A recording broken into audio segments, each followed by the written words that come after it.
If anything, he's just sort of sucked in by the idea, and who wouldn't be, of Zendaya, you know? Yeah. Because when I look at her with those blue eyes, I also want to go to Arrakis, you know? Like, now, my ass would die easily in Arrakis. I have zero skills of survival on a desert planet, but I would go for Zendaya, okay? I would go for Zendaya and those blue eyes. Welcome back to the Silver Screen Happy Hour with the Wiegand brothers. I'm Chris Wiegand, your host, along with my brother Jerome, a screenwriter and graduate of Columbia College, Chicago. Each episode, we like to compare and contrast two movies on a similar theme, usually something new and something older. We also like to pair tasty adult beverages to go along with those films. So, why don't you grab a drink and join us, or if you're driving, just be our designated driver. Before we jump in, I want to remind you that you can find us on all the social media platforms. If you want to send us a message, let us know you're listening, got a question or a suggestion for a future episode, we'd love to hear it. Send us a voice memo through Instagram, and we'll see if we can get your voice memo on the next podcast. Well, with that being said, let me get the film reel going so we can jump into the conversation my brother and I had that we are calling Star Wars: A New Dune. So, Jerome, do you want to introduce today's show?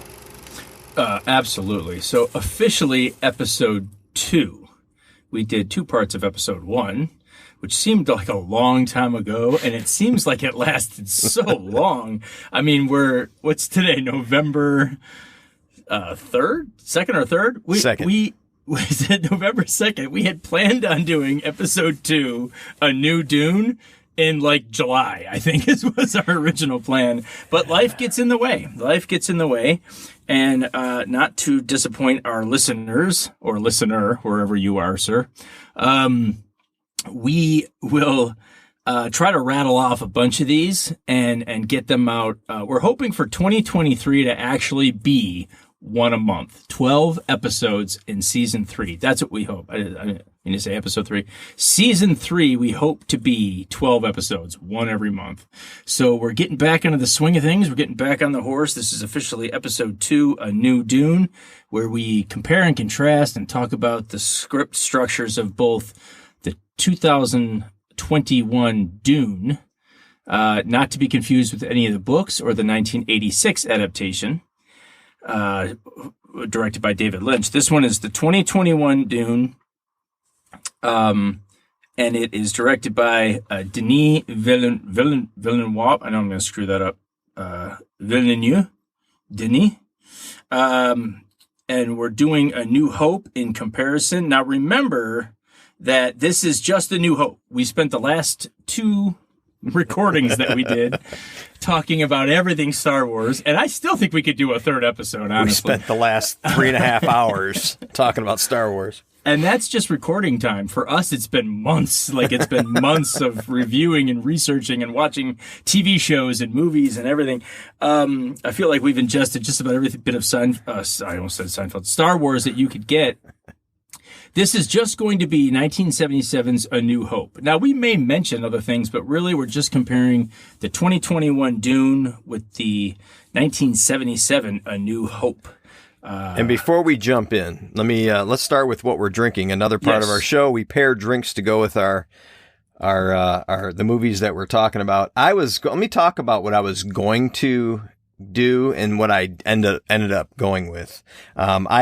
My daughter-in-law sent me a link to different cocktails that I could make for this show, and I really liked this. Hold on, I didn't know if I'd like it, but it looked easy to make. I just had to get the ingredients. I couldn't find the ingredients, but the name of the cocktail is called the Sparkling Sand, and nice. Yeah, it's like this. It's here's the thing though. When you hear the ingredients, I don't know if you'll say nice. It was 1 or 2, I'd probably go 2 healthy shots of Scotch whiskey, 2 like cherry liqueur, a half a shot of blood orange juice. So that's what I mean. You mix that kind of citrusy stuff with Scotch, and I don't know. And then it's one small drop of almond extract, sparkling water, fresh sweet cherries, and ice.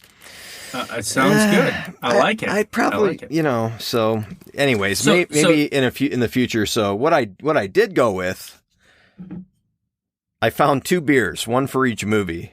I'm going to start with this one. I think it's a lighter beer. It's an American Pale Ale. It's 3 Floyds Brewing Corporation. It's called Space Station Middle Finger.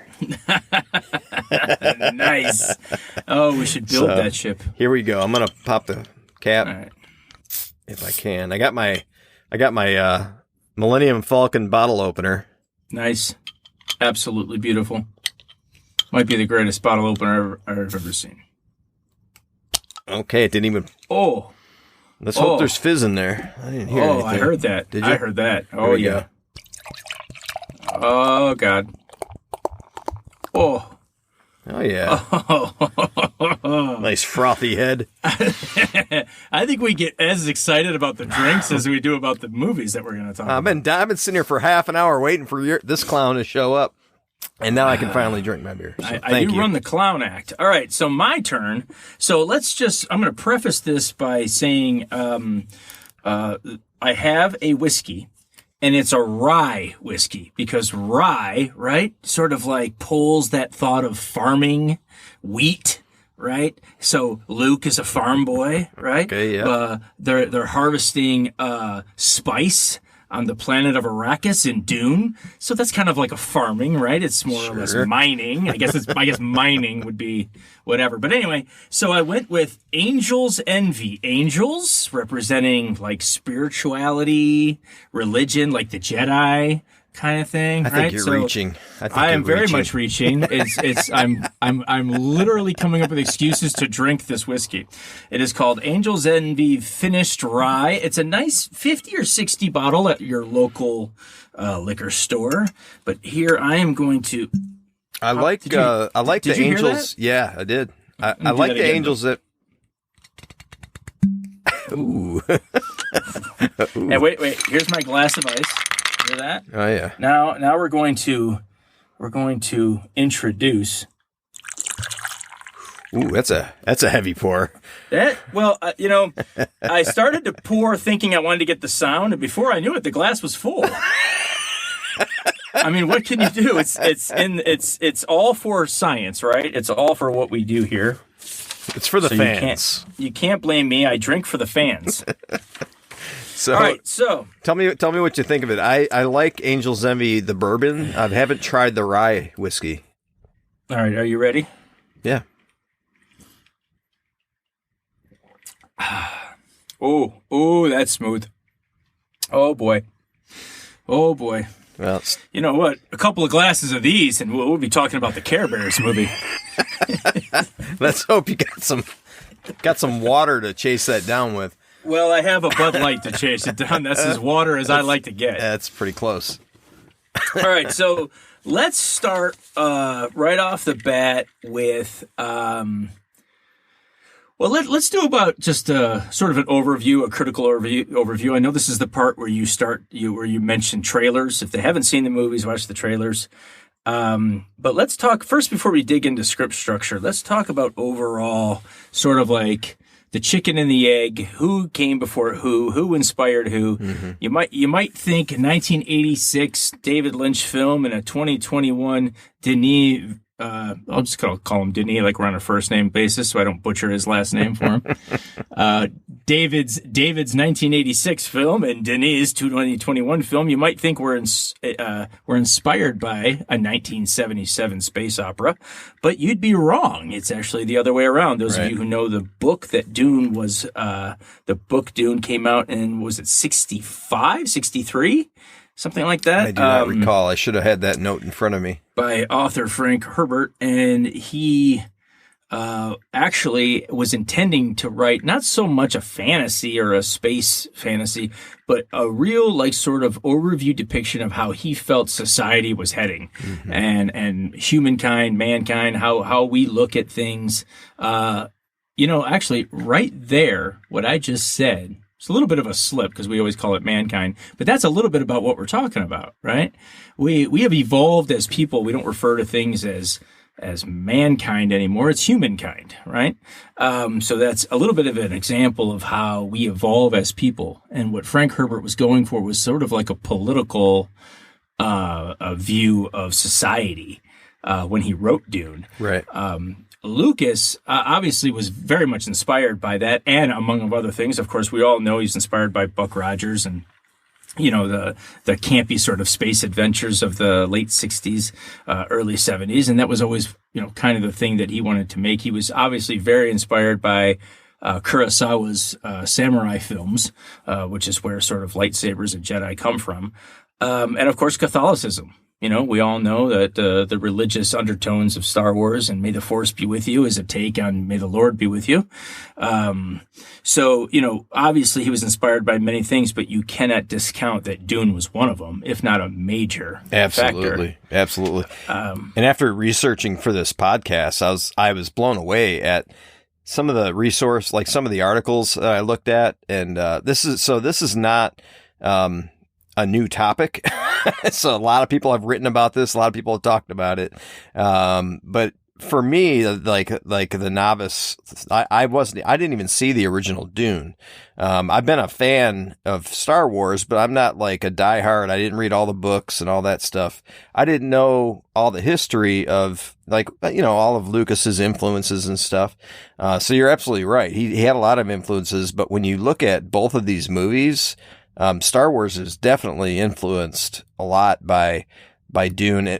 And we'll talk about this a bit, I'm sure, but I feel like Dune is sort of more of a mature audience, a maturer audience, compared to Star Wars's audience is definitely geared towards a younger crowd. From early on with the robots and the AI, the Ewoks, and that kind of stuff. It was definitely geared towards a younger crowd.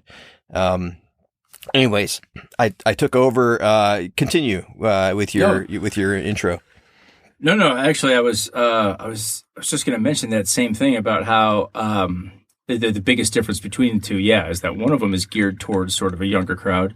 Dune has a lot of almost disturbing undertones as far as our political backdrop. Mm-hmm. Very much so. Both films depict an emperor, though you don't see the emperor in Dune.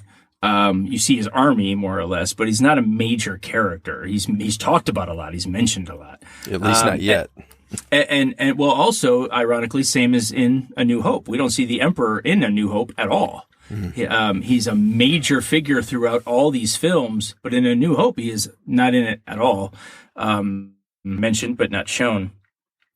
But the thing is what Frank Herbert was going for was how quickly people will follow sort of a leader in any way, even if they're evil. People will follow a face of a person if that person is entrusting and charismatic enough to make you believe that they're out for your best interests, even when they're not. The research I did on this show today, I was almost scared to link the comparisons between our real political culture and the cultures depicted in these films as empires. Yeah. Well, actually, I kind of teased, and I think it was at the end of the last podcast we did. I teased the idea that is Star Wars anti-American? Right. Yeah. So get into that a little bit. What do you think? So it is. Well, here's the thing. I guess it depends on what your perspective of what it means to be American is. If you have this view of America where, if you're only looking at the 1700s America, we were the rebels in the 1700s, fighting the British, the evil empire of the British. If you're looking at 1970s America or now, 1970s America or 60s America, we were the evil empire fighting the Viet Cong, right? And they were the rebels. And these are words from George Lucas himself. So that was before you start getting hate mail from Vietnam veterans, right? Well, and I'm just there's that one interview you sent to me that Lucas. It's on YouTube. I'll put it in the show notes where Lucas is being interviewed by Cameron. right? James Cameron. James Cameron. Yeah, and it's a show Cameron did on sci-fi and stuff, and this little clip is on YouTube, and he's asking him about that, and it was a fascinating little clip because Lucas is like, well, absolutely, he was influenced, he came out of the child of the 60s and started, making films in the 70s, and he that's what he said. He's like, he was always fascinated by the underdog. So that's what he said in the clip. In the 1700s, it was America was the underdog against the evil British, tyranny. And then fast forward to the 1970s, and that's what he was saying, that it was it had flipped. And Cameron made the observation that we seem to not be able to learn our lessons from history. And there's been many, if you just Google the idea, there's so many articles about and I believe I even read, if I could find the article, I'll put it in the show notes. There is, someone, I can't remember if he was a member of Al-Qaeda, but it was a terrorist organization, what we would call a terrorist organization for sure. But he was like, he was basically saying, I don't understand why Americans don't get it. He goes, it's in Star Wars. Yeah, he actually references Star Wars. I'm like, oh my God. So, yeah. Well, I mean, look at Andor and Rogue One. I mean, they're examples of pure terrorism. That's what they are, basically, right? Like, but they're the good guys. The terrorists are the good guys in these stories. And if you look at now, it's the biggest difference, I think, is that in A New Hope, the Empire is set up as evil. They're set up as bad. They're the bad guys. They make it pretty clear from the get-go. And the opening shot is a very large ship trying to destroy a very tiny ship. Right. So its sense is right off the bat, these are the bad guys and we need to fear them. Dune kind of throws a little curveball at you. You don't really find out that the Empire are bad until about halfway through. Mm-hmm. In fact, when we get into our script structure, you know how much I love to talk about the midpoint scene. You'll be interested to know Dune's midpoint scene when we get there. So, but you don't know right away. In fact, the movie opens with the Empire, what they call the Imperium, is actually seems like they're good, right? Because the movie opens with this sort of narrated setup of, we live on this planet. Our spice is what everybody wants. The Harkonnens have been here for 80 years, and they've been torturing our people and stealing our spice.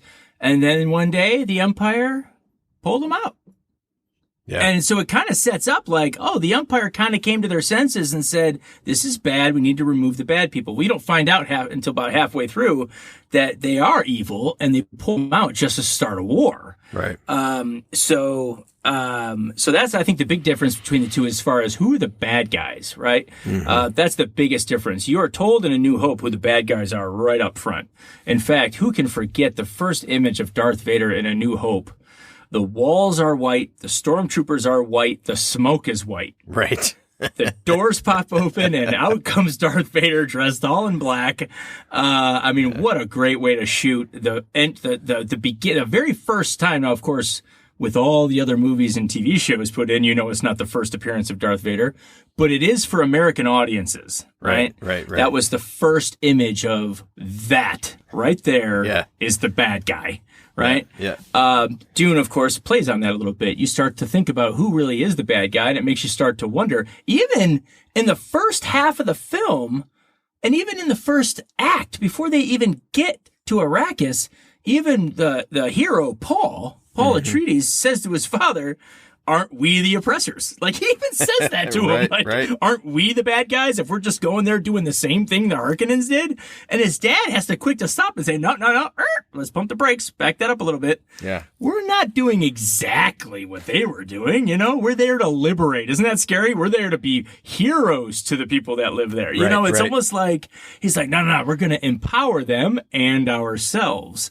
So you kind of get this really kind of weird feeling when you watch Dune, like, man, I don't even know if I want to be on these guys' side. I don't know what's going on here. They seem just as sketchy as the Harkonnens, I remember early on, and if I find the article, I'll put it in the show notes. But someone wrote an article about this when they watched the movie, they were struck by what they were calling racism, because the people that lived in the dunes, or on the, what's the name of the planet? Arrakis. They're all what we would call ethnic minorities. They're either black or Arab. People living in Arrakis and being oppressed. And that's on purpose, obviously. So, and I'm reserving judgment because I don't know the whole story. I didn't read the book and I didn't see the original movie. I'm leaning towards, these are the underdogs and these are going to be the heroes, right? Of the story. So, I'm actually really excited for if the next movie comes out next year. I can't wait till next year. Cause I think it is. After having watched it twice now, getting ready for this podcast, I loved it more the second time, actually. Because I was like trying to understand what was going on at first, the first time I watched it. And now that I saw it once, and I was able to actually process a lot more of the story. And I think, I don't know if we're there yet, but I think, the way they're making this in two parts, I know it was heavily criticized by fans of Dune, by critics, because the movie ends when the story is just getting started. Really, but that's what I loved about it is that they follow. I guess this is a good segue to go right into script structure. Yeah. But I remember thinking as I was watching it, like, man, I wonder if I'm going to be able to do my spiel on script structure with the 3 acts and the turning points and the tangible and spiritual goals, because this isn't finished. I almost have to watch the second film, but it doesn't matter. Even just if you take this movie by itself and just say there isn't going to be another movie, this is just all there is, you can still find the major points of great writing. And that's what I love about this show that we do. And that's what I love about watching these movies, is pinpointing right exactly something's supposed to happen and you expect it. If you know writing, like the back of your hand, you can see it coming before it happens.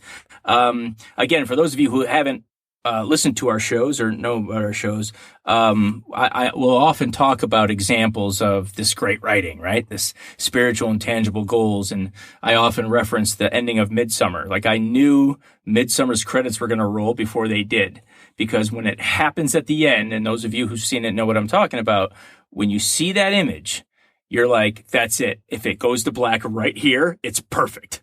And it goes to black and you see the credits and you're like, oh, thank God they didn't ruin it by keep going. Like, you got to know when to end it, because it's perfect. But anyway, and yes, I said that out loud on recorded media. Midsummer is perfect. Okay. Now, before we actually jump into script structure, let's play around again with some of these comparisons. The Chosen One. Who is the Chosen One in both films? Ironically, you would say, well, that's an easy one. Right? It's Paul Atreides in Dune and Luke Skywalker in A New Hope. But you'd be wrong. Really, if you look at what makes Paul Atreides the Chosen One, you'd really be more leaning towards Anakin. Yes. Luke's father. Exactly. As the counterpart, which, we don't know any of that until you see, Phantom Menace, which, again, we're not going to talk about other movies. Let's not go down that rabbit hole. But really, when they talk about the Chosen One, Luke, I guess, plays that part. But if you really look at Paul Atreides, he almost seems to me anyway that he's unsure of following in his father's footsteps. His father tells him, you are to be, you're the heir. You're the heir to the throne, my throne. You're going to carry on the name and do what I do and wear this cool ring, and you're going to be me. And once I'm gone, you're the new Duke. And he's like, I don't know if I want to do that. Maybe I want to go bowling instead. He doesn't feel like he wants to carry this burden. Luke, on the other hand, is completely different. Like, he's like, yeah, be like my dad? Absolutely. Sign me up. I want to be just like my dad, until he finds out, man, my dad's kind of an asshole, So, but they are still sort of these chosen ones, right? And what Star Wars would call the chosen one, or the prophecy, in Dune, I'm going to screw this up because I believe it's a Hebrew word or Hebrew name, and they say it with an accent, but I'm going to screw it up. Big fans of the book will know what I'm talking about. Kwisatz Haderach, or Kwisatz Haderach, I think is what it is. That's the what they mention in the film as sort of like the chosen one, right? The prophecy. Yeah. The idea of the man, I'm screwing this up now. Bene Gesserit, basically the Force for the women in Dune. Mm-hmm. They're all supposed to have daughters, right? And in Dune they call it the Voice. The Voice, The Voice is the Force, but what they do is they're only supposed to be bearing women. It's a sisterhood, right? But there's a prophecy that one day a man will come, right, and be able to do everything the men can do and everything the women can do as far as seeing the future, controlling other people's actions, right? All this stuff. And Paul Atreides is supposed to be that guy, right? He is the chosen one, and of course, just like Anakin in the Star Wars movies, his presence scares the crap out of everybody. Yeah. Right. Yep. Because when you write a prophecy, just as I imagine it might have been at the turn of the New Testament the Old Testament into the New Testament of the Bible, where everybody would have been like, "Man, we've been talking about this." Person to come along, and now he's here.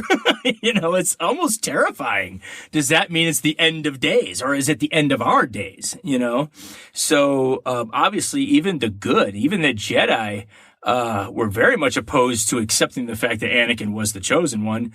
The Sisterhood in Dune very much opposed to Paul Atreides being the chosen one. Right, they didn't want, they were afraid of that he was that. So I thought interesting combination of those two right there. There's obvious comparisons. I mean, desert planets. There's creatures that are like sand creatures that inhabit those planets. Those are easy. So I'm gonna put this. I'm going to put this link in our show notes. It's the title of the article is called A Detailed Comparison of Dune and Star Wars. I found it helpful, even though there's some errors in his writing. He mentions the biblical nature of both the names of Luke and Paul, which I thought, it's kind of interesting. But in the Bible, he said, Luke accompanied Paul on his journeys, and that's true. The dates he got wrong, which is no big deal for what we're talking about here, but I thought that was interesting that, Is that the same article where he mentions that Luke is the chosen one? If so, that's where my disagreement was when I was reading that article, that's a plot point error, that Luke is not the chosen one, Anakin is the chosen one. Let me see. I don't remember if he mentions that in this one. Because he was comparing Luke to Paul, and Atreides to Skywalker, and mentioning that they were both chosen ones. And I remember stopping in my reading right there going, no, he's not. He's the son of the chosen one, which is different. But anyway, maybe it's a different article. I'll have to look it up. So apparently in the next movie, we're going to find out. How could you read that on a recording? You just spoiled the second movie. All right, we're going to have to cut all that out. I could cut it out. If you don't want me to spoil it, I'll cut it. You can't talk about, at least say spoiler alert, you asshole. You can't just say shit like that. Forget it. Let's act like I didn't say it. I'll cut it. All right. I got to read this in my head before I say it out loud. Damn it. So let me just say this. This article does have spoilers. So I'll definitely say that in the show notes. So read it with caution. Yes.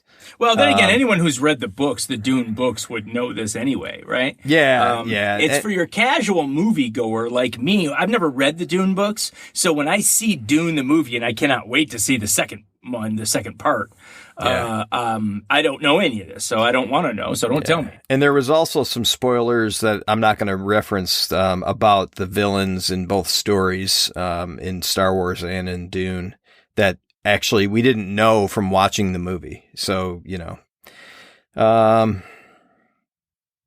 some of the vehicles that they used were similar, and some of the technology was similar. There's a thing floating down the hallway, and like in Star Wars, many of the vehicles just kind of float, and things float through the air. That was a similar observation. Something that I noticed, and I think it might say that in this article too, that was not the same. One of the things I noticed that was not the same is that in Dune, there was like 0 AI robots and stuff like that.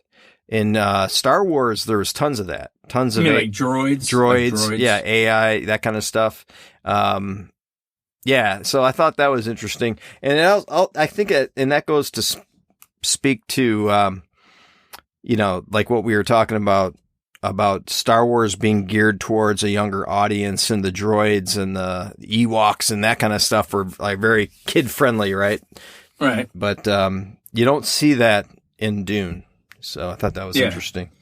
On that note, though, I would say that there was a lot of AI, just not in the form that we are normal to seeing. Yeah, it wasn't in the form of like robots, right? But like when he's in his room, when Paul's in his room and he's learning about the Freeman and Arrakis as a planet. That's an AI voice talking to him. It's teaching him, True. right? Yeah. It's kind of like how you and I might use Google. Right. Only this is an AI thing, and it's doing visuals, like hologram visuals in his room, so obviously the technology is far advanced, but yeah, to that point, there wasn't really robots or droids that they used as housekeepers. They still used real people as housekeepers. They didn't have a droid walking around cleaning everything up. So that's kind of cool that they didn't. But again, you could argue, they wanted to keep it close to source material, and a book written in 1963, 64, 65, whenever it was, might not have been trying to predict how we use robots in the future. Just that the things that we already do would be done a lot easier. You know what I mean? Like back in the 60s, you might just go to the library and pull out the encyclopedia and look something up. Now you can just program it into something, and hologram will come up and start teaching it to you. Yeah. So I think, or you ask Alexa and she'll just tell you. Yeah. I mean, Alexa is our AI, right? Yeah. So that's how it starts. Skynet is coming. All right. So script structure. Yeah. All right. So if you have heard these shows before, you know that we like to go through and talk about a nicely woven script and where the points hit and why and what takes you from Act 1 to Act 2 to Act 3. To really try to drive the point home, we talk about two major points, the midpoint scene and what's called as the all is lost scene. We already know the transitional point from Act 1 to Act 2. That's almost too easy, right? How do you go from Act 1 to Act 2? Well, what is Act 1? Act 1 is what we already know of as normal life, right? Luke on the farm, right? Paul on his planet of Caladan. He's already having these weird dreams about, a very hot Freeman chick with blue eyes, right? He's already got these images, but he's still on his home planet of Caladan. It's kind of like at work, at play, at rest kind of thing. Like show them what they do on a daily basis, right? Them at home, and then of course Act 2. When you first get to Act 2, whatever turning point leads them to Act 2. Of course, in Dune, it's the Empire calling upon House Atreides to now take over Arrakis, right? They're now going to go to a new planet. And of course, in Star Wars, it's, these droids kind of just crashing into Luke's life. And because of it, gets his Uncle Owen and Aunt Beru murdered. And now he's got nothing. And he's forced to join Obi-Wan on this mission. And that's the jump to Act 2, where he's now they call it like Stranger in a Strange World. You're now in a place you weren't before, and you have to sort of adapt, right? So that's why that's always the easy one. Of any movie you ever watch, it's always easy to pinpoint when you go from Act 1 to Act 2, because it's what is normalcy for these people? Right. And then immediately, what is the exact opposite of normalcy? That's where they jump into. That's the problem they're sort of in. That's your jump to Act 2. We always talk about the midpoint scene. I always call it the false victory, right? Yeah. Because you seem to achieve something that you wanted, right? Your tangible goal, whatever it is you wanted, you got by the end of the first part of the movie. Midpoint scene, you got what you wanted. But of course, the second half of the movie, everything goes to shit and everything goes bad, culminating in the all is lost, where you feel like the ultimate bad has happened, not realizing that it will propel you into the third act, which is finishing the story, where you win in the end, or everything is hunky-dory. I've often said that sometimes the midpoint scene isn't exactly a win or a loss. it's definitely a change in direction, right? Of where for the main characters.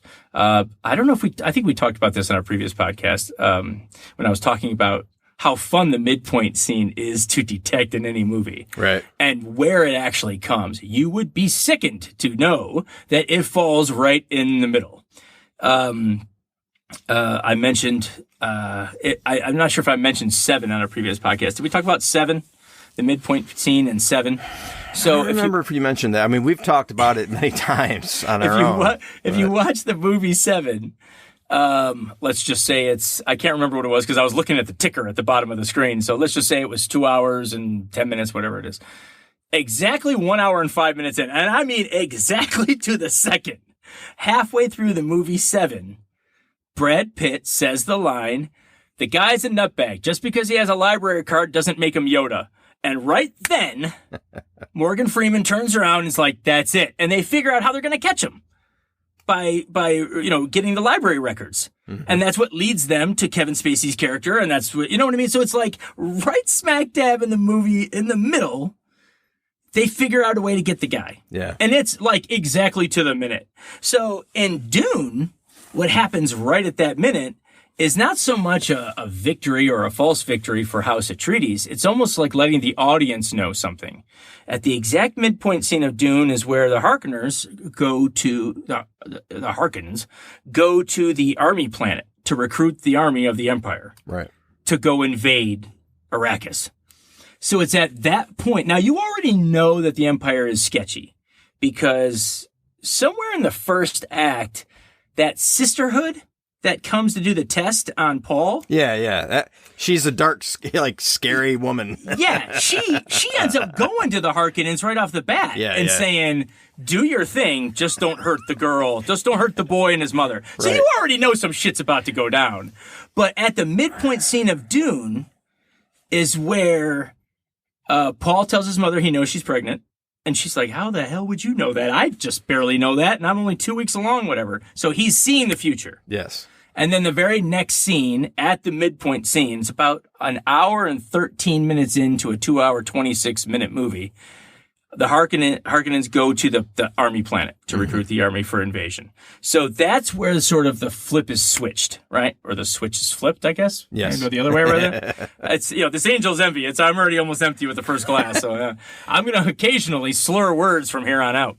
The switch is flipped at that point to where you're done with Act 1. Right? The whole, not Act 1. You're done with the first half of the movie. The Empire's decree that the House Atreides is now going to take over Arrakis. It's all in good faith. They're there to liberate the people, and everybody's going to be friends, and blah, blah, blah, blah. You know that that's bullshit now. Right? That's now the flip to the second half of the movie where now everything's going to go to shit. They're going to be invaded. Bad things are going to happen. Good people are going to die. Which, ironically, let's just stop right there. Who is the mentor character in each film? Who's the mentor character in Dune? Jason Momoa. Okay. I mean, because does he learn anything from? I mean, he's already learned from Duncan, Idaho. That's Jason Momoa's character. Yeah. I feel like when the movie starts, he's done learning anything from Duncan, Idaho. I think he's already learned how to be a fighter. But from the start of the movie, who's kind of the person he goes to with questions? His dad, right? Yes, I would say his dad is sort of his mentor. Easy one for A New Hope. Who's the mentor character in A New Hope? Obi-Wan. Obi-Wan, the great Obi-Wan. We know that, right? Yeah. Okay, now, spoiler alert. When both characters die, and they do, how do they die? In battle. Not only in battle, thumbing their nose at the bad guy. Yeah. And saying, "When you take me down, I'm taking you with me." Yeah. Or at least, I will become more powerful. Right? Well, and both, think you're... yeah, true. No, go ahead. Well, I was just going to say, you think you're taking me out. Yeah. You think you're winning by killing me. You think I'm out of the picture forever. What you don't know, what you don't realize, is that even though my physical body is gone, Right. I will ensure, either through memory or even in this final act that I have, to sort of even the scale. Now, it's a little bit more literal in Dune, right? Because he literally tries to kill the bad guy as he's dying. Right. Obi-Wan doesn't try to kill Vader, but he lets him know right off the bat, just because you think you're getting rid of me, you're not getting rid of me. I'm going to be even stronger now of an influence on the young one's life. I think both of them have that point where they look their killer in the eye and smile. Yeah. Yeah. Both of them do. I would argue, though, so in a very similar scene, and the reason I said Jason Momoa, what's his name? Idaho? Duncan Idaho. Duncan. Where'd they get that name? Duncan Idaho. Anyways, but the reason I mentioned him, so in a similar way, he spoiler alert, he kind of goes out looking back at Atreides, or is it Atreides? Is it Paul? Yeah, looking back at Paul and basically like, I'm gonna do this so that you have time to get out of here, basically. And that's kind of what Obi-Wan did too.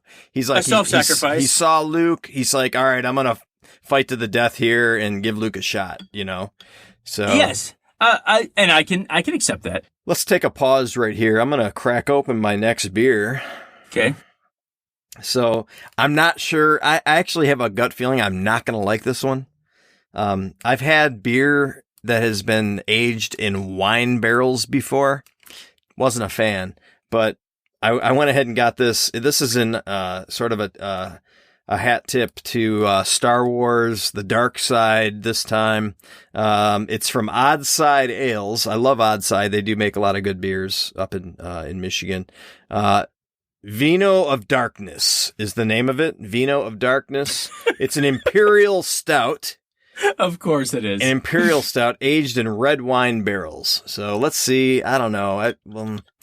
I'm nervous about this one. I'm going to have to do put a little bit in my glass to get the other pale ale out of my, this. Sorry, Millennium Falcon. This kind of, I like my other one's better. This isn't cracking. Well, let me quote Luke Skywalker from A New Hope when he sees the Millennium Falcon for the first time. What a piece of junk! Right? Okay, let me pour just a little bit to swirl this around, get the pale ale out of my glass. I like how we use beer to clean beer out of a glass. It works. Okay, here we go on the pour. I'm going to have to go a heavy pour on this one. Oh, boy. Oh, yeah. Oh, that's real. That's real. Oh, those are real. Man, that is a beautiful. Those are real. That looks like chocolate milk, dude. Oh, my God. Holy shit. I love Imperial Stouts. It looks like a Guinness. It's way heavier than... Guinness is actually a light beer. I don't know if you knew that. What you have in front of you right now looks like a steak dinner. It's going to fill me up. So Guinness is light in regards of alcohol. It doesn't have a lot of alcohol. This has like 11%. So this is like drinking wine. Oh it actually... Hold on. You've actually lost your train of thought on where we were on this discussion. This is actually good. And you know what? It's Odd Side Ales. That's why it's good. Well done, Odd Side. Well done, Outside. I'm gonna enjoy this. And hats off also to Three Floyds Brewing. I really enjoyed that American Pale Ale. Well, if we're doing shout-outs, let me do my shout-out to the makers of Angel's Envy, which is from the cellars of Lincoln... What the hell?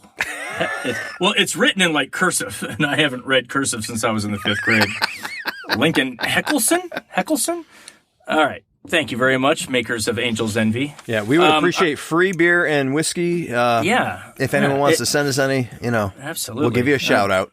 Definitely. I will shout out anyone that gives me free alcohol. So, I don't know where we left off. So the mentor character. Yeah. You wouldn't be wrong. You wouldn't be wrong to say Duncan, because he does sort of seem like more of like a protector than sort of a mentor. Right. You know what I mean? Mentor, I think, of somebody that you want them to follow in their shoes, and certainly the father figure, the Duke, Leto Atreides, the father, seems like he's more of a mentor as far as you're going to follow in my footsteps kind of thing. Right. But you're right. The way Duncan goes out, it's very much Obi-Wan like, especially since he gives him that little grin at the end. Yeah. Yeah.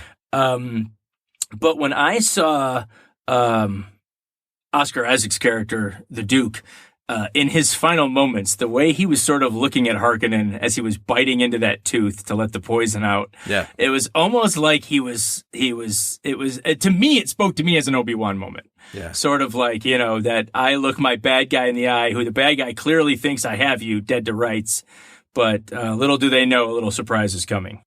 You know what? In the scene at the beginning of the movie, Oscar Isaac looks at his son Paul Atreides in the eye and says, basically, it's when Paul was telling him he was having second thoughts about taking the throne or whatever, and he looked him in the eyes and basically told him, like, no matter what you decide, all you have to do is one thing: be my son, or whatever. I can't remember how he said it, but it was this, son. And it was a very moving movie. I loved it. I thought it was a great line. Well, you're burying the lead, because in that scene comes the line, which is basic. Remember when I say every film has a theme? Yeah. Right? He has this great line. I don't know if it's actually, I'd have to go look and see what minute mark it happens, but in that scene, he tells his son, I'm going to butcher the quote, but he says something along the lines of, leaders don't choose to lead. They are called upon, and then they react, or something like that. You know what I mean? He's like, basically saying that it's out of your hands right now what you think you want or what you think you don't want. Someday a moment's going to come, and it will be called upon you to act, and you will lead at that point. And what friggin' A happens at the end of the movie? You know what I mean? Now we're going to get there. Let's get there. We're not there yet, so let's not. Anyway, so we get into that midpoint, which of course leads to the invasion, right? And so it's almost like, because they have to escape into the desert now, they almost have no choice left, right? Except they do end up getting back to the complex where the aforementioned Duncan death happens. Very sad moment. But they then have to go back out into the desert again. It's like they're out there twice, and they have nowhere to go really except to find the Freeman, right? It's the only chance they have. And then, of course, Act 3 is they finally find them, right? Mm-hmm. There's that moment, that pivotal turning point where they're getting hunted down by the giant sandworm. Yeah. And the thing comes out of the sand and is staring at them. I mean, when does it ever stop to stare at anything it's about to eat, right? The whole movie, we see it just swallowing things from underneath, not unlike the Sarlacc from Return of the Jedi, right? Right. So, but this thing comes straight up out of the sand and looks right down at him, like it's looking at him. Yeah, like that was a great hell? scene, actually. It's an awesome scene, but you almost get this sense that it knows. You know what I mean? Sort of this weird sense that it knows something. And then, of course, Jameis, the character that he has to fight, he says, well, it only left him alone because of my thumper, because I set up the thumper and it attracted the thumper. But bullshit, that thing was out of the sand and it was looking at him like it could have eaten him if it wanted to. Right? Now, again, those, I always taught, when we did the Star Wars one, I called them the canon nerds. There's probably Dune nerds that have read all the books. They're like, pushing their glasses up with their finger right now going, that's not what happened, Jerome. It was looking at him because of some star speckled, whatever. I don't know. Like they're going to, they'll have an explanation that I don't have. All I know is that damn sandworm came up and stared him down first and then decided not to eat him. Right. And then, so that's to me the turning point because it leads him to the Freeman. And he finally gets there, and that's where we've been going this whole movie, right? The whole movie I've been talking about the Freeman, and he finally finds them. Right. And that's your third act, set up with this showdown with Jameis to find out who's going to be part of them or not. You're either going to be dead or part of them. So that leads me to your tangible and spiritual goals. What's Paul Atreides' spiritual goal at the beginning of the movie? To me, it seems clear that he just wants to go to Harkonnen. Mm-hmm. He wants to see it, and he wants to learn about the Freeman, right? He's learning the way they walk through the sand. Right. All this before he even gets there. Right. All this when he's still on Caladan. He's learning how to walk through the sand, learn their language, learn their customs, learn their cool suits, all that stuff. But he just wants to go. Right? That's it. He doesn't have any thoughts about being a supreme leader, living there in the sand forever. It's no farthest from what he wants. Right? Well, all the while, he's having these dreams, though, that it's kind of drawing him there. But he doesn't know what they mean. Yeah. Right? He doesn't. If anything, he's just sort of sucked in by the idea, and who wouldn't be, of Zendaya, Yeah. Because when I look at her with those blue eyes, I also want to go to Arrakis, Now, my ass would die easily in Arrakis. I have zero skills of survival on a desert planet, but I would go for Zendaya, okay?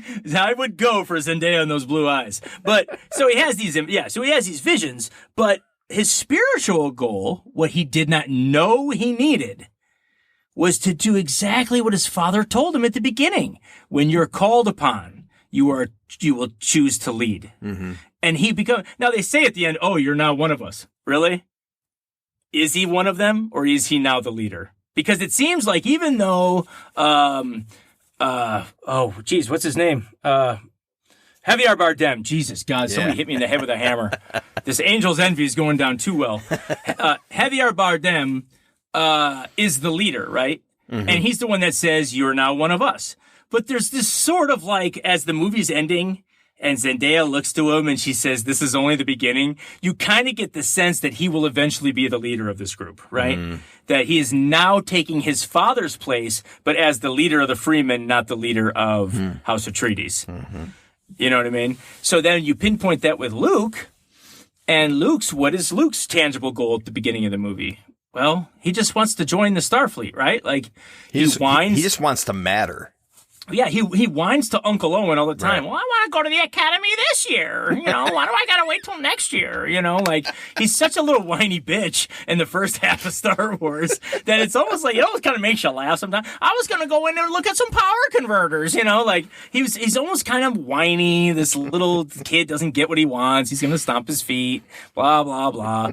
But so his tangible goal is, I just want to do what Biggs did, his best buddy, right? Who went off into the academy and became a starfighter, right? That's all he wants. Well, what is his spiritual goal? Shit, his spiritual goal is so big it can't even be finished in A New Hope. It's going to require several more films. Right. But the idea is that he doesn't know what he needs. What his spiritual goal is to be the new hope of the Jedi. Yeah. Right? If you were to tell him on Tatooine, not only are the Jedi all but extinct, except for my old ass, I'm talking like I'm Obi-Wan, not only are we all extinct except for me and a little green dude that lives on a planet you won't even see for 3 years, but you, 18, 19-year-old farm boy, you are going to be the most important Jedi that ever lived. He would have shit his pants. He would have been like, what? I'm not ready for that kind of responsibility. You know what I mean? Right. But that's the beauty of your tangible versus your spiritual goal. You fight. The whole film, you fight against what is calling you until you get there and you act and you become everything that you didn't even know you wanted to be. Mm-hmm. Right? Yeah. It's good. So, yeah, beautiful. So, in the end, I very much enjoyed Dune. Yeah. And not just because of this, Star Wars sort of inspiration. I liked it as a story in and of itself. I cannot wait to see the second film. Same. I thought it was really super cool. I thought the characters were played out very nicely. The real bummer, if there is one, is that all the characters I liked died.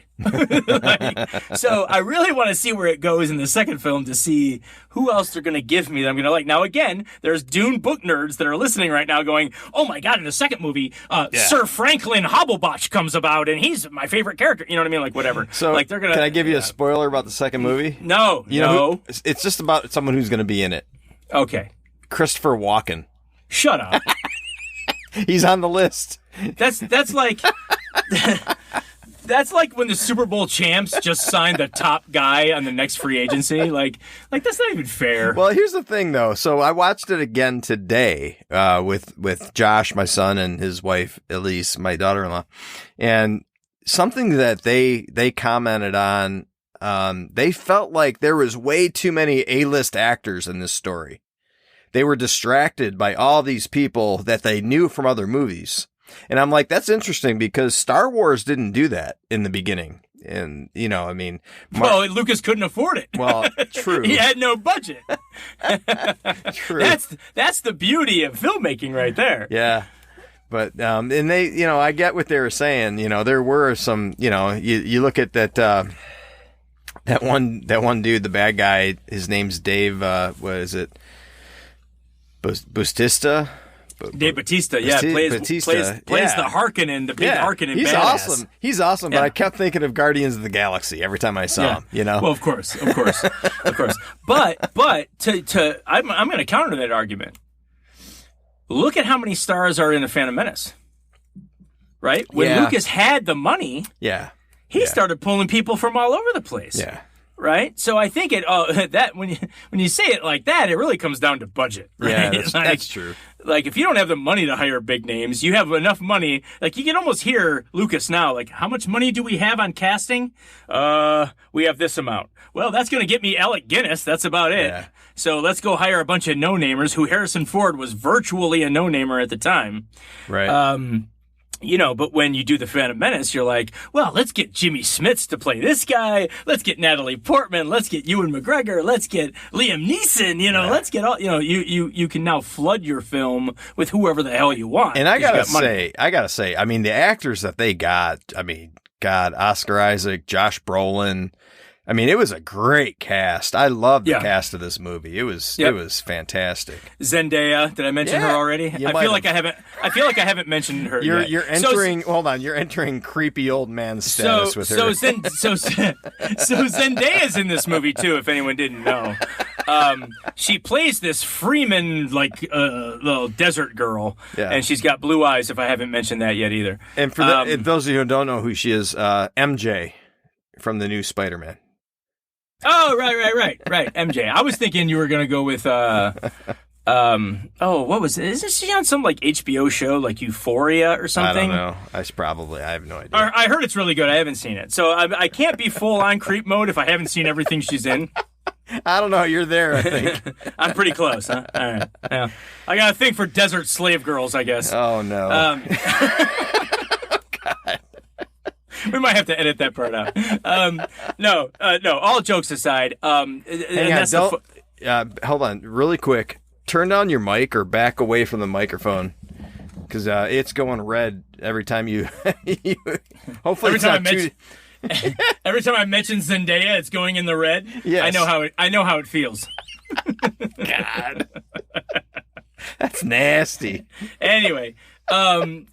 No, all jokes aside, the whole point is that Paul Atreides is having these images, right? These don't blame me, blame the director. He's the one that's shooting her with these close-ups, right? There's one shot where he does a close-up of her ear. Yeah. If you want to talk about creepy old man, that's the director. But anyway. Since you're mentioning it, though, I mean, obviously, yes, she's beautiful. The close-ups, I mean, every image of her is just gorgeous. But the cinematography alone, though, it was a beautiful movie. I mean, this film was shot beautifully. It was awesome. What I want to know is if a lot of the sun flares were CGI or not, because they were so perfectly placed. Yeah. There were times in those images, those dreams he's having, right? Those when Paul Atreides is having these visions, he would focus on an image, but then it would get blurred out by a sun flare. And you're like, oh, God, that is so perfect. Yeah. It made the mystique of, what's her name? What's her name? What's her name in the film? China or something? Yeah, China. I'm not sure how you pronounce it. China, something like that. Chani? Chani. That's what it is. It adds to the mystique of her, because he never can really get a full shot of her in his visions, right? Right. They're much like a dream would be. Yeah. Right? When you're dreaming about somebody, do you ever clearly see their face? It's always obscured somehow. Right. And they shoot that so beautifully, and the cinematography is amazing. And again, I would like to know, and now I will forever be damaged by watching Light and Magic, the documentary on Industrial Light and Magic, that last episode where they told us about the volume, this thing that they built, that now everything could be shot inside of it. You never have to go on location again. Right. Cinematographers, for around the world, cinematographers are feeling what Phil Tippett felt when Jurassic Park was being made. I'm becoming extinct. Oh, by the way, I got a little line on that too, by the way. I know how we like to go off tangents and bring shit up again. Sure. So real quick, let me just throw that one in there before I forget it.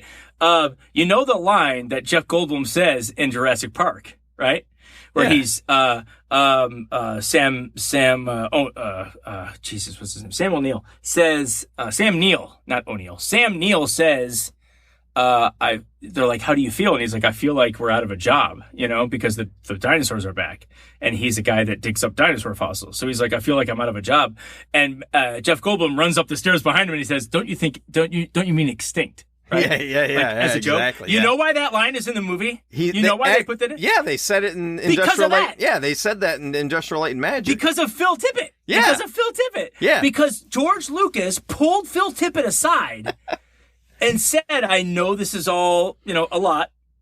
Or not Lucas. Hold on. It was Spielberg. Sorry. Explain what Phil Tippett did. Okay. So, God, we're going back to the last two episodes. It's important though to tell the story. Okay, because so Phil this Tippett, guy. For those of you that don't know, Phil Tippett did a lot of the stop motion animation for pretty much every movie you've ever seen, right? Like he did the AT-ATs in the Imperial Walkers in Empire Strikes Back. Yep. The Rancor in Return of the Jedi. He's all about stop motion, right? Right. And that's his thing. He got it so detailed that he made a still object look like it's moving just by changing it a fraction of a movement and then shooting another frame. Like he was genius. He was a genius at that. Yeah. But when they came time to Jurassic Park and he had all these ideas on how we were going to do the same thing with dinosaurs. No. He didn't have ideas. They filmed it. Yeah, they built made the dinosaurs and filmed them. They were in production. Yeah, him and Stan Winston. Making Jurassic Park, right. Right, Stan Winston helped him create these dinosaurs. And then they shot all this stop motion stuff. Yep. And then these guys come along with their fucking computers. And they're like, shit, we can do this shit digitally. And they do all this on the screen. And they're like, God damn it, everything we've worked for our whole lives is now down the toilet. And I think at one point it was Spielberg, not Lucas. It was Spielberg that pulled Phil Tippett aside. Yeah. And he said, what are you thinking right now? Like, how are you feeling? And he said, I feel like I'm extinct. Yep. And you know what Spielberg said to him? I'm going to put that in the movie. That's a great line for a movie. What an asshole, right? Like, what he really wants is a hug. And instead, Spielberg's like, I'm going to fucking use that. That's a great line. So that's why that line is in Jurassic Park. But they kept, for any of you right now that are hearing this for the first time and you're like, what a bummer. Mm-hmm. They kept Phil Tippett on as a supervisor of special effects. And he was able to walk home with an Oscar on Jurassic Park. Absolutely. On Oscar night. So well-deserved Oscar for Phil Tippett. Well-deserved for his entire career. Great little subplot there. I just want to tell that side. Now, I am curious, now back to how we started this, with the Industrial Light and Magic created the volume so that they can record, or so they can film inside a studio, and it looks like they're on location. Right. It's freaking amazing. So that's what I mean by cinematographers worldwide probably saw that and said, my job is now extinct. Yeah. But now my question, I'm curious. I'd love to see a documentary about how they made this movie, Dune. Because I read that they did film on location in like Jordan, I think, in Saudi Arabia. Okay. I can't remember. But they filmed on location. So I'm curious how much, or if they used the volume at all. I'm just curious. I have no idea. So if someone listening knows, please message us, let us know, and send us a link or something so I can investigate that a little more. Okay. Yeah. I would be curious to know. Now, I'm under the impression right now that Industrial Light and Magic is not, which means that's owned by Lucasfilm, which is owned by Disney. Important thing to note, because I'm not sure how willing Disney is to loan this volume out to other studios. But I think other studios are making that too, because when we went to, my wife and I went to, what was it, Universal Studios. and they had the Bourne experience. I can't remember what it was called. But it was a Jason Bourne thing, and you sit in a theater and they basically sit you inside a volume. The volume, you know, it looks exact. This rounded screen is in front of you, and they have actors on stage, but you can't tell which ones are in the screen or which ones are real sometimes, because they both looked so freaking real. And the whole thing moved just like it did in, the documentary about the volume. So, I don't know. I don't know if other studios already have this. I'm sure they do. I mean, well, I would think either way, they're going to get a patent on it, right? To anybody else that builds one is going to have to pay. Yeah, I'm sure. Lucasfilm, and by connection, Disney. But what I'm excited about is I want to see them build a volume at Disneyland. Yeah. So that you could go in and sit in a Millennium Falcon chair. Yeah. Hell yeah. And go through hyperspace like that. I almost got a hard on right now just talking about it. That's what I want to do. Now that I know the volume exists, I want to be in it. I want to live in it. I want to go there, and I want to be in it. I want to be in the volume. Jon Favreau, if you ever listen to this, I want to be in your volume. I want to be deep inside your volume. Because, he's one of the guys, he was, shooting The Mandalorian. He's the one that, so, that wasn't all meant to be like total sexual vibe. I meant literally, Jon Favreau, take me to your volume and I want to be in it. I want to live in it. But John, he is aroused. I'm very, very, very aroused. But what I want to see them put one at Disneyland, right? They already have a great Star Wars, Sorry, that was a burp that snuck out. They already have. My brother's choking on his beer, by the way. For those of you that don't know, very thick beer. But anyway, at Disneyland, they already have the Star Wars exhibit, right? Now, I want them to put the volume at Disneyland, and then when you go, and you could go like sit in like a TIE fighter or something, and friggin' fight the Death Star. Wouldn't that be awesome?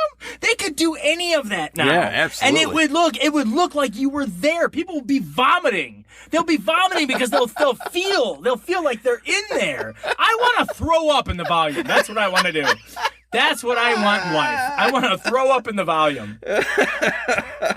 That's my spiritual goal. Well, we're definitely bringing this in for landing on a strong note. But anyway, so very much love Dune. Of course, you know my love for Star Wars. I thought, obviously, there's very, very big similarities between the two. You could talk to the death, and if you go on YouTube and just type in the search box Dune and Star Wars, you're going to get 1,000 videos comparing the two. It's no secret. George Lucas was inspired by Dune, and because of it, there's a lot of similarities. For those of you writers out there, remember, in the end, we do this show for 3 reasons. And I'm going to put them in percentages. 60% of the reason we do this show is so we can drink and talk movies. The remaining 40% is to drink and talk movies.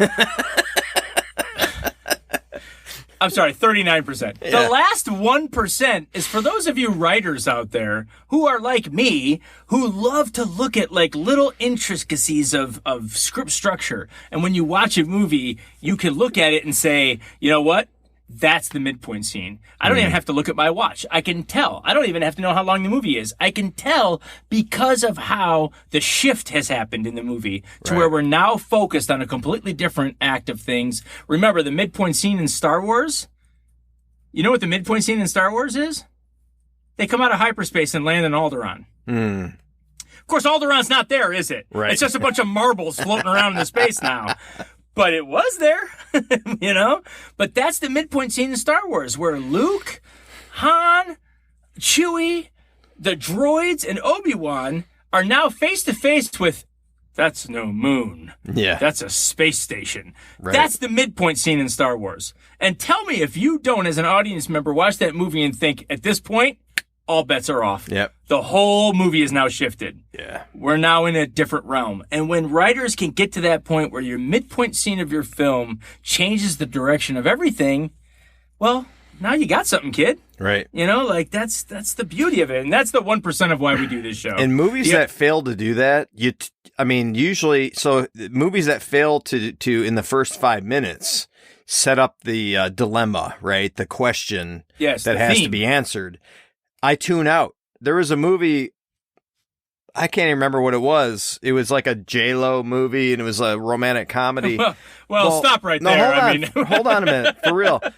My wife put it. It was we were out. Anyways, it's a long story, but we put this movie on, and I'm like, we've seen some romantic comedies with J-Lo that were good, and we're like, okay, and like it just confused. We didn't understand. She's already in love.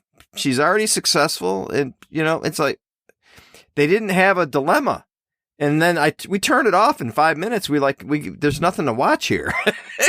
So if you fail to do that in the first 5 minutes of the movie, if you fail to do that in the midpoint of the movie where it changes direction, you're going to lose the audience. Have you ever heard anyone tell you whenever they saw a movie and they said it was boring? Yeah. Right? All the time, right? Yeah. And the reason is, well, we have to look, I don't want to insult anyone, but we don't have to look any further than Best Picture of, not this past year, Coda, but the year before.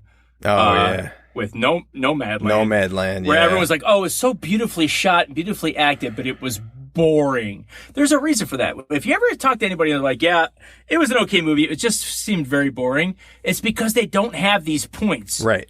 Where you change direction of character. Where you're like, holy shit, we're on to a new journey now, Like, even people are like, well, it's hard to do that when you're like Nomadland, where you're just kind of like showing a film about a person's life. Right. Bullshit. You still can. Some of the great biographies that you've ever seen still follow a 3-act structure. Yeah. Scorsese did The Aviator with Leonardo DiCaprio, but Howard Hughes, the movie's like 3 hours long and it follows every point. Yeah. It makes it interesting every second. Yep. I was thinking Walk the Line. Walk the Line did it great. Right. Yeah. Exactly. It was perfect.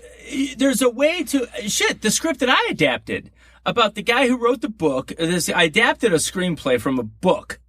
Or I guess I should say I adapted the book into a screenplay, about the guy whose mother, escaped from communist Czechoslovakia during World War II. Now the book is 40 chapters long. Yeah.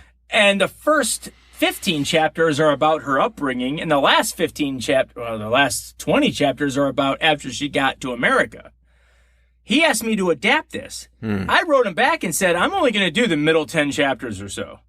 The chapters of her leaving Czechoslovakia. Well, that's the story. That's your story. I could give a shit where she came from, and I could give a shit how she ended. No offense. This was his mother after all. But I said, so I wrote this script. It's actually registered in the Writers Guild, a movie I would hope to make someday. Right. It's about this woman's journey getting out of communist Czechoslovakia at the end of the war. Yeah. That, you know what I mean? So you can make a movie interesting. And what's interesting about that... Wait. Pause. Sorry, I had to let the listeners need to know that the Angels' envy is gone, and I'm now into follow-up mode. Our apologies if you're wearing AirPods and your eardrums just got blown out. Sorry that was about a beer can. That was a beer can. See, the lesson here, kids, is that we don't stop when the liquor is gone. We keep going. But anyway, go ahead. I don't remember what I was going to say.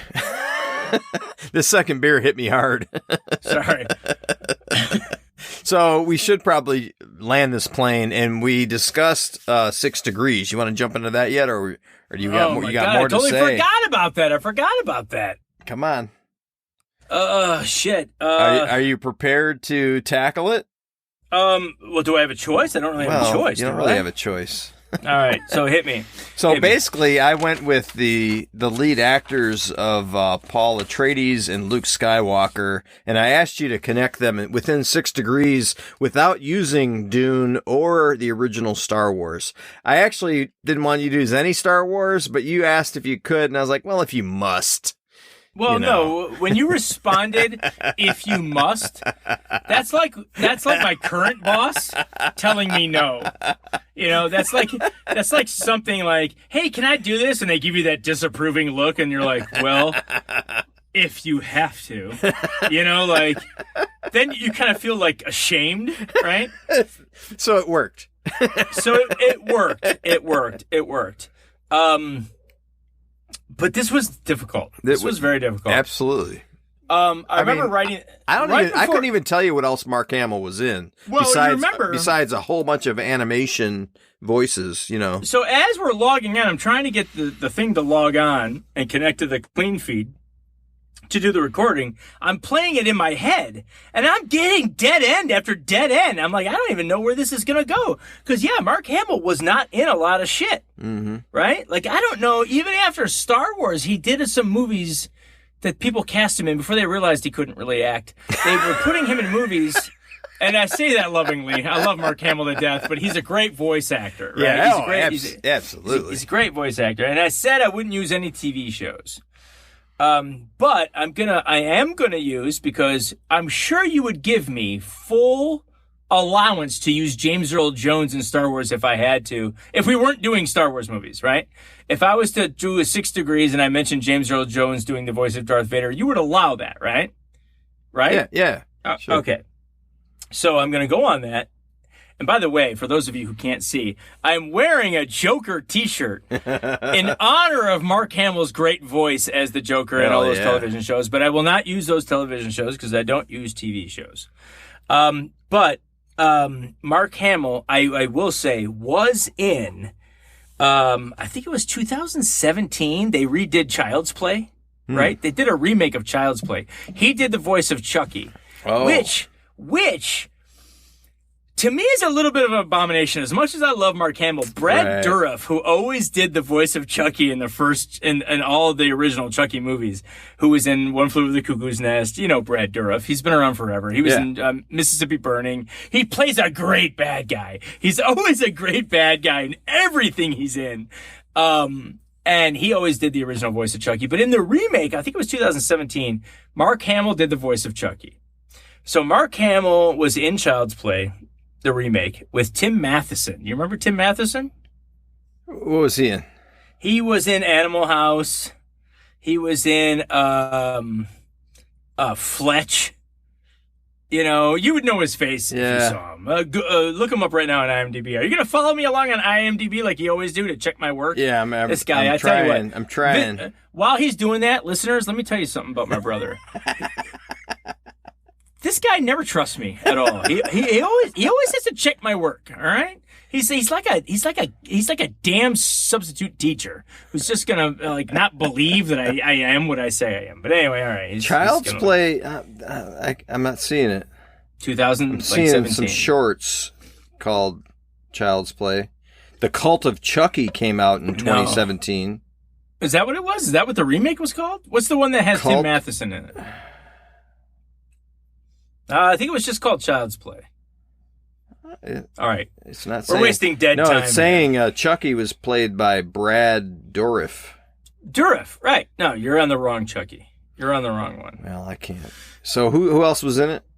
All right, so Tim Matheson from he played the lead. He was in he was from Animal House. You know Tim Matheson, Fletch. You know, the face that you would never forget. Oh, yeah. Yeah. Okay. So he's the lead in that Child's Play remake, right? So Tim Matheson was also in a National Lampoon's Van Wilder movie with Ryan Reynolds. We all know Ryan Reynolds, right? You don't have to Google him. You know who he is. He was in Smoking Aces with Chris Pine. Oh, my God. Yeah, we're deep. You had to go deep. Dude, you saddlebagged me on this one big time. And I'm so proud right now. Well, you should be. Wait a minute. He's checking his notes. I am checking my notes. I think I got something wrong here. No. Uh-oh. We may have stumped Jerome. No. It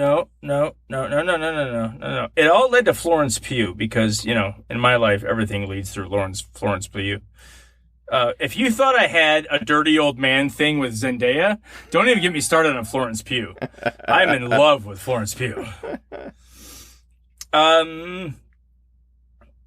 What was the movie she was in? Oh, shit. Hang on. Oh, Don't Worry Baby, the one she just came out with. The one she just came out with has Chris Pine in it. Chris Pine and Harry Styles, right? So Chris Pine was in Smoking Aces, That's what connected him to Ryan Reynolds. But anyway, he's in Don't Worry Baby with Florence Pugh, who's in Little Women with Timothée Chalamet. So Timothée Chalamet, of course, is, so that's what, 1, 2, 3, 4, 5. So that's 5. I need you to check your references, though. Okay. Tim Matheson? I don't see him in a movie in 2017 in a Chucky movie. What? I don't. Hold on a second. I know that the nerds listening know I'm right because they're right about everything. We're going to just go with the audio here. Okay, hang on. Tim Matheson. Tim Matheson. Let's see here. We'll do it. We got it here. Child's Play, 2019, not 17. Oh, yeah. Sorry. Okay, sorry. 2019, he played Henry Caslin in the 2019 Child's Play reboot. All and right. Mark Hamill was the voice of Chucky in that movie, so suck it. You had the year wrong. Anyway, I did have the year wrong. I'm sorry. Is that Still, Angel's Envy. It's still legit, though. So, Child's Play, Van Wilder, Smoking Aces, Don't Worry Baby, and Little Women. That's 5 degrees. I'm embarrassed. It probably can be done less than that. I'm shocked. I'm humiliated. I'm probably going to continue drinking to drown my sorrows in this. But the point is... I've done my job. The point is... Wait, I don't see Mark Hamill. Oh, there he is. He's the last one on the cast. You really see? I was still looking. I didn't see Mark Hamill. Listeners, are you getting this? You hear my brother? He's challenging me. He thinks I'm a liar is what it is. This is the closest I ever got to stumping you, so... No, it's not. Yeah, it is. No, it's not. I don't know, man. No, the Charlie Chaplin to Carrot Top was the closest you ever came. Well. You just didn't realize at the time it was so easy.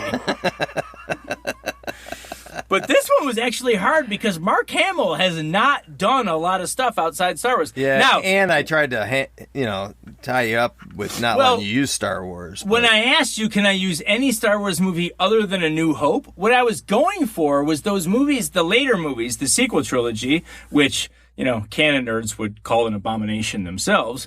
The sequel trilogy had Laura Dern in it. And Laura Dern was in... what was it? She was in I think she was in Lady Bird. Hey, I can do it shorter. Oh, we couldn't use Dune. Never mind. I said you couldn't use Dune because Oscar Isaac and. Well, obviously.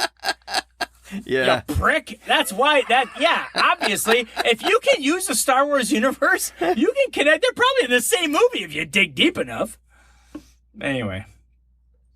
Yeah, no, that's good, man. You did me proud. God, 5 connections. I'm embarrassed. But you know what? Like I said, Mark Hamill's a tough one. He really is a tough one because he's done a lot of television work. We don't use TV. Now, again, those Kevin Bacon guys, they use TV. They use anything. So they could probably connect Mark Hamill to Timothée Chalamet in like 2 connections with all of Mark Hamill's voiceover work in those animated television series. He's done a lot. Yeah. Most notably as the Joker. So he has done a lot. My hat's off to Mark Hamill. When people, you do it, your whole life you work for something. Mark Hamill will always be known as Luke Skywalker in Star Wars, right? Mm-hmm, mm-hmm. But really, that's a handful of movies. He's made a career. If you go up on IMDb and you type in Mark Hamill, there's like 300 credits. Like, he has been working his whole life. Yeah. Like, okay, so he didn't become Harrison Ford. So he didn't become Carrie Fisher. So he didn't become, I don't know, Javier Bardem. Fine. That dude's got a great career, fantastic career. And he found his niche in voiceover. Yeah. And he's got a great voice. And he's been, when people put on these online posts about who's the greatest Joker of all time. Of course, my vote always goes to Heath Ledger. People talk about Jack Nicholson and Heath Ledger, and there's even some votes for Jared Leto or, Joaquin Phoenix or whatever. There's always votes for Mark Hamill. People always say, I'm going to go with Mark Hamill. He gets a lot of votes for greatest Joker of all time because he really nailed that voiceover in the animated series. Yeah. So that was a tough one because he's not really on screen a lot outside of Star Wars. So if I can't use Star Wars, it's a lot. The funny thing is, Timothée Chalamet had a hell of a lot more options. Because even he's only been in a handful of movies himself, but he has worked with some big name people. He's worked with Armie Hammer, Florence Pugh, Saoirse Ronan, Emma Watson, Laura Dern, Bob Odenkirk, Chris Cooper. Wow. I mean, the list goes on. This guy has already been around a lot. And all those names, I didn't even mention the names that were in Dune. Oscar Isaac, like you said, everybody, it's just on down, like the Dave Bautista. It's just Josh Brolin. I mean, Zendaya. How many people are in Dune? I mean, like you said, Stellan Skarsgård.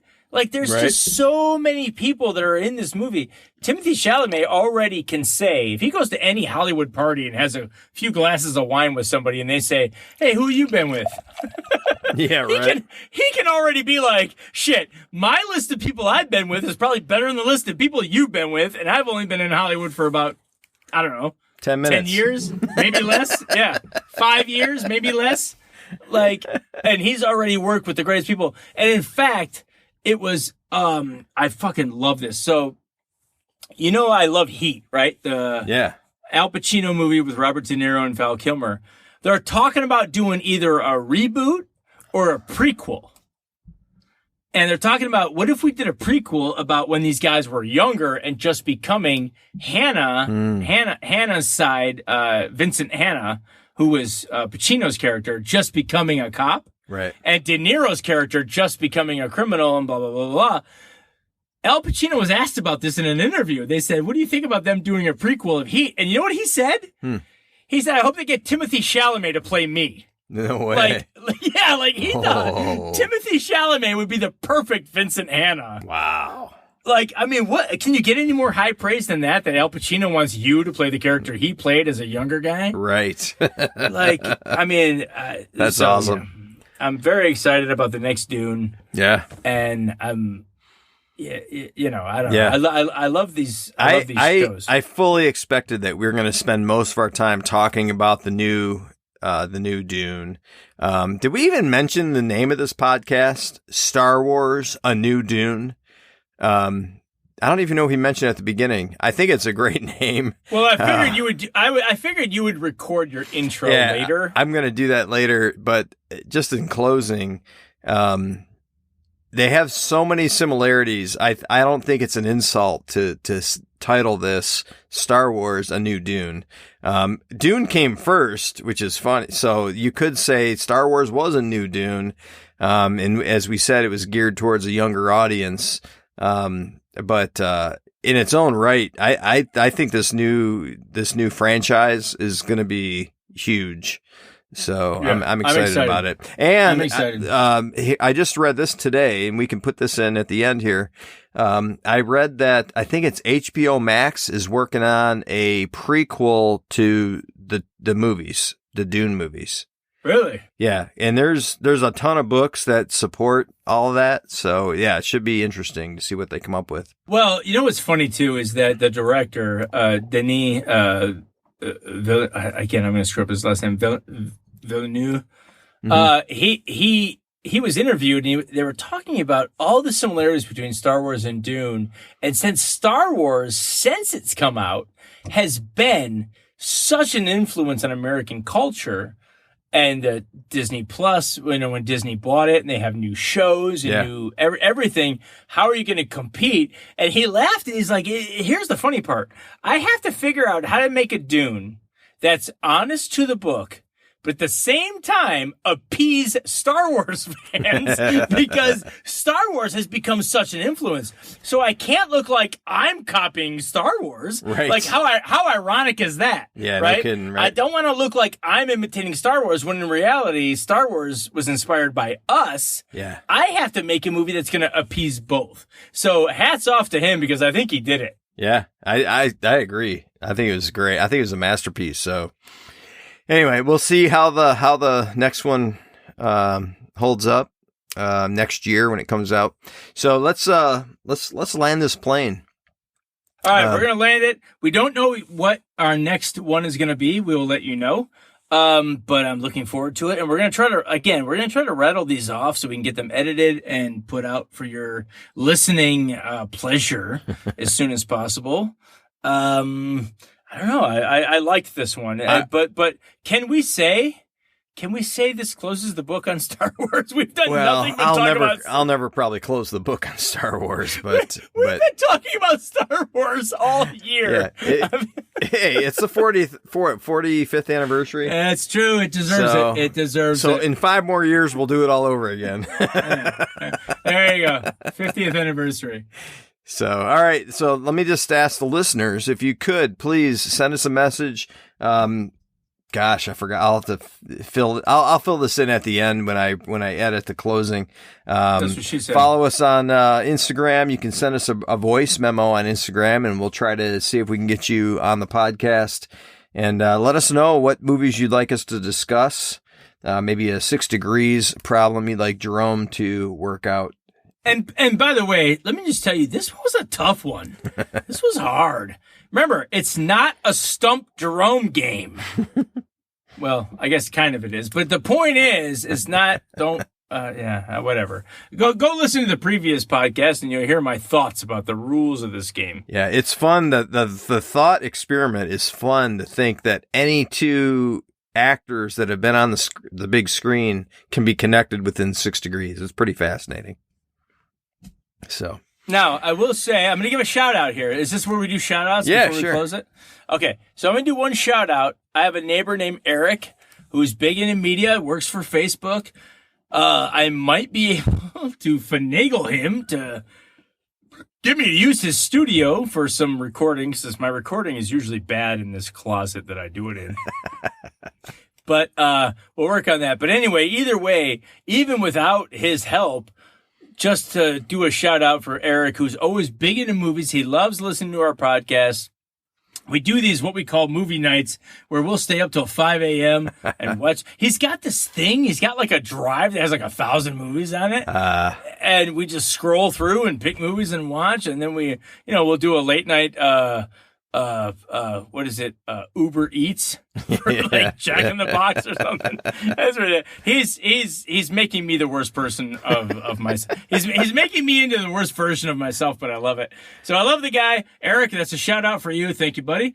And, all right, your turn. It's been so long since our last podcast. I know people have reached out and I'm not prepared, so I'm sorry. I will say, a movie recommendation. If you're into war movies, All Quiet on the Western Front just came out last Friday. The remake of the remake. So, because the first one came out in the 30s, I think, and then the other one came out in the 70s. I can't remember. But it's kind of like the war version of A Star Is Born. They remake it every 50 years. Yeah. So this one, we watched it at my son-in-law's house, at Ben's house, and he's got this 4K TV, and it was the most beautiful, horrific film I've ever seen. I mean, it was beautiful, and it's in German. You can watch it in English if you want. You can put it on English. My boys really wanted to watch it in the original German with the subtitles, so we did that. And it's easy to follow. I mean, sometimes you miss a line or two because you're so captured by the visual aspect of the film, but it was a fantastic film. I hope it gets some Oscars. Speaking of that, one of the best versions of that, a guy who just passed away recently, this past year, Wolfgang Petersen. Remember, we did on our Instagram page, we did a shout out for Wolfgang Petersen, who did A Perfect Storm. He also did the original. He did Das Boot, the German film, which translates to The Boat. And if you watch it in its German dialect without any subtitles, same thing happens. You know exactly what's going on without even speaking the language. And again, this is a sign of great directing. I implore any of you to rent or download or stream or whatever you can the movie Rope by Alfred Hitchcock and turn the volume down. Don't watch it with any volume. Just watch the movie Rope by Alfred Hitchcock with no volume. You will know exactly what's going on in this film. That's how great the direction is. It's sadistic. It's crazy. It's like you're watching it and you're like, oh my God. Like that's what a director is, folks. So if you ever want to be a director, watch Alfred Hitchcock because he'll teach you from the grave. That's good. Good recommendation. All right, we're going to wrap it up. Yep. Until next time, I'm Chris Wiegand. I'm Jerome Wiegand. Goodbye. That was so anticlimactic. We need John Williams at a time like this. Where's John Williams when we need him? We need to play out, like, at least give me some Danny Elfman, maybe the Beetlejuice soundtrack, like, you know, like something like, you know, like something to lead us out, man. All right. I'll work on that. All right, later, man. Later. Well, that does it for this episode of the Silver Screen Happy Hour. Thanks for listening. Stay tuned. On our next episode, we're going to be discussing a new movie with Mel Gibson called On the Line. Just came out in November 22. And we're going to pair that up with Oliver Stone's 1988 movie Talk Radio. Really think you're going to enjoy this show. Again, we love to hear from our listeners, so you can reach out to us via email at silverscreenhappyhour@gmail.com. You can also hit us up on Facebook or Instagram. If you reach out on Instagram and leave us a voice memo, we'll see if you can get your voice on our next episode. Well, until next time, I'm Chris Wiegand. Cheers.